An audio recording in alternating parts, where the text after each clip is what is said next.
সংস্কার ওয়ার্ডটাকে টক্সিক করা হয়েছে কিন্তু এটা বলে যে এরা অনেক ঝামেলা করছে নির্বাচন পেছানোর জন্য। ডাক্তার তাজদুমা জামিন, আপনি প্রথম পর্বে এই সংস্কার নিয়ে কথা বলতে চেয়েছিলেন, জুলাই চার্টার নিয়ে অনেক কথা হচ্ছে, জুলাই সনদ নিয়ে, এটি নিয়ে এখনো আসলে চূড়ান্ত কোনো গন্তব্য আমরা পেলাম না। এনসিপির অবস্থানটা কি রাজনৈতিকভাবে একটু জানতে চাই। অনেক কথা শোনা যায় আসন ভাগাভাগি হবে, এনসিপি কি আসন দিয়ে চুপ করে দেওয়া হবে নাকি এই সংস্কারের প্রশ্নে এনসিপি অনড় থাকবে? না, আসন দিয়ে আমার মনে হয় না এনসিপি চুপ হওয়ার জন্য জন্ম নিয়েছে। এই ধরনের পুরনো ওই আসন ভিত্তিক জোট ভিত্তিক হয়ে কারো কাছ মধ্যে হারিয়ে যাওয়া বা কম্প্রোমাইজ করা, এসব আমার মনে হয় না এনসিপি এগুলোর লক্ষ্য। আরেকটা বলি যে বললো যে সংস্কার this chapter should be close, এটা কখনোই ক্লোজ হবে না। ওনারাই বলেন যে সংস্কার কিন্তু চলমান। আমি আপনাকে এক মিনিট একটু এই যে নেপালের যে আপরাইজিং হলো এবং তাদের যে হামি নেপালের যে প্রতিষ্ঠাতা, সে কিন্তু ফার্স্টে গভর্নমেন্টে যোগ নেয়নি। সে কিন্তু আজকে বলেছে সে নেক্সট পার্লামেন্ট ইলেকশন করবে। কেন করবে? সে বলেছে যে পুরনো যে স্টাবলিশমেন্ট আছে তারাই কিন্তু তাদেরকে বাধ্য করছে। আপনি দেখেন, আমাদের কিন্তু হাসিনার বিরুদ্ধে যতটা না আমাদের আন্দোলন ছিল, ছাত্র জনতার আন্দোলন ছিল, তার চেয়ে বেশি কিন্তু এই সিস্টেমের বিরুদ্ধে। আপনি যতক্ষণ এই ব্যুরোক্রেটিক ট্রমা থেকে জাতিকে মুক্ত করতে না পারবেন এবং এই ধরনের সিস্টেমিক যে সিস্টেমগুলো যেভাবে দলীয়করণ যে ক্ষমতায় আসে সেই যে এটাকে রাজত্ব করে, সাম্রাজ্য দখল করে নেয়, এইটা থেকে আপনি যতদিন পর্যন্ত মুক্ত হতে না পারবেন ততদিন পর্যন্ত কিন্তু বাংলাদেশে কখনোই এই চ্যাপ্টার ক্লোজ হবে না এবং এটা সবসময় খোলা থাকবে। সো এটার বিরুদ্ধেই কিন্তু আমাদের এই লড়াইটা, এই সিস্টেমের বিরুদ্ধে। আমি নির্বাচন কমিশনার সম্পর্কে যখন শুরুতে সংস্কার কথা বলছিলাম, আপনি গণঅভ্যুত্থানটাকে একটা স্বাভাবিক একটা রেজিম পরিবর্তনের মতো করে দেখানো হচ্ছে। এটা যখনই আমরা এটাকে বলি যে এটা শুধু রেজিম পরিবর্তনের জন্য না, যে অনেক হয়েছে 14 মাস ধরে অনেক আলোচনা হয়েছে বা শেষ, খুব বিরক্ত লাগছে, এটা বন্ধ করো, ইলেকশন দাও আমরা, এবং সেটা কিভাবে কোনো ধরনের পরিবর্তন ছাড়া। এবং পরিবর্তনগুলা কি? এই যে সংস্কার ওয়ার্ডটাকে টক্সিক করে ফেলা হয়েছে, একটু 20 সেকেন্ডে শেষ করি। সংস্কার ওয়ার্ডটাকে টক্সিক করা হয়েছে কিন্তু এটা বলে যে এরা অনেক ঝামেলা করছে নির্বাচন পেছানোর জন্য। ব্যাপারটা তা না। আমাদের কিন্তু বারবার এই সমালোচনাটা করছে যাতে নির্বাচন ব্যবস্থাটা গণতান্ত্রিক হয়। এনসিপি তৃণমূলের আসলে কি অবস্থা?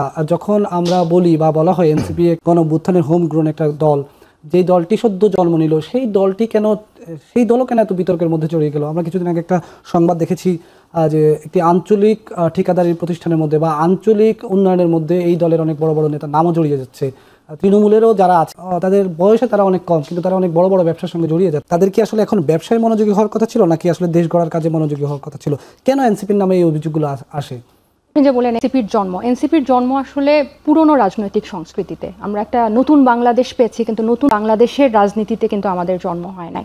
সেই পুরনো ব্যুরোক্রেসি, সেই পুরনো রাজনৈতিক দ্বন্দ্ব যে স্থানীয় পর্যায়ে যেসব থাকে, এই সব কিছুর মাঝখানেই কিন্তু সেটা গণঅভ্যুত্থান থেকেই আসুক আর যেভাবে আসুক একটা নতুন রাজনৈতিক, এখানে আমাদের চ্যালেঞ্জের বেশ কিছু জায়গা আছে, যেটা আমি আসলে মনে করি যে যেহেতু এনসিপি তরুণদের দল বলে প্রতিষ্ঠিত, যে তরুণরাই এখানে নেতৃত্ব দিচ্ছে এবং তরুণদেরকেই আকৃষ্ট করে, এবং এই যে পুরনো সংস্কৃতির সাথে যে আপনি যখন স্থানীয় পর্যায়ে স্থানীয় প্রশাসনে নিজের আধিপত্য দেখানো, এই যে আপনার 3টা দল আছে, 3টা রাজনৈতিক দল আছে, স্থানীয় প্রশাসন বা ডিসি বা ইএনও বা এসিল্যান্ড কাকে বেশি, কোন দলকে বেশি আনুগত্য দিচ্ছে, এই যে তরুণ বয়সে প্রতিযোগিতাটা কিন্তু একটু বেশি থাকে।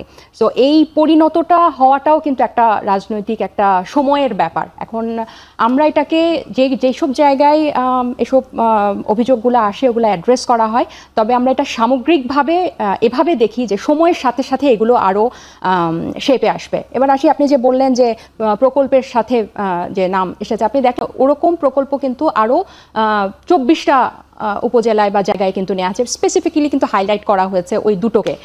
পত্রিকায় কিন্তু একজন সচিবও তার সাতক্ষীরা জেলাতে বেশ কিছু একই পরিমাণ বরাদ্দ নিয়েছেন। আপনারা কি তাকে দল থেকে কি তার বিরুদ্ধে কোনো ব্যবস্থা নেওয়া হয়েছে বা তাকে কোনো কারণ দর্শানোর নোটিশ দেওয়া হয়েছে বা তার কাছে জানতে চাওয়া হয়েছে কিছু?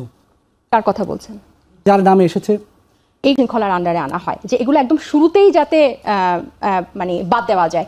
আরেকটা যেটা আপনি বললেন যে যারা এই ধরনের ঠিকাদারির ব্যবসা করে বা কমিশন বাণিজ্য করে, আমাদের দলের মধ্যে এটা একদম ডিসাইডেড যে এগুলো যদি একদম শুরু থেকে আপনি অ্যাড্রেস না করেন এবং শুরু থেকে যদি এসব ব্যাপারে কঠোর না হন, তখন হয় কি এগুলো স্টাবলিশ হয়ে যেতে থাকে। সো এটা একদম শুরুতেই আমরা কিন্তু এটার ব্যাপারে একেবারেই কঠোর, ইন্টারনালি আরও বেশি কঠোর।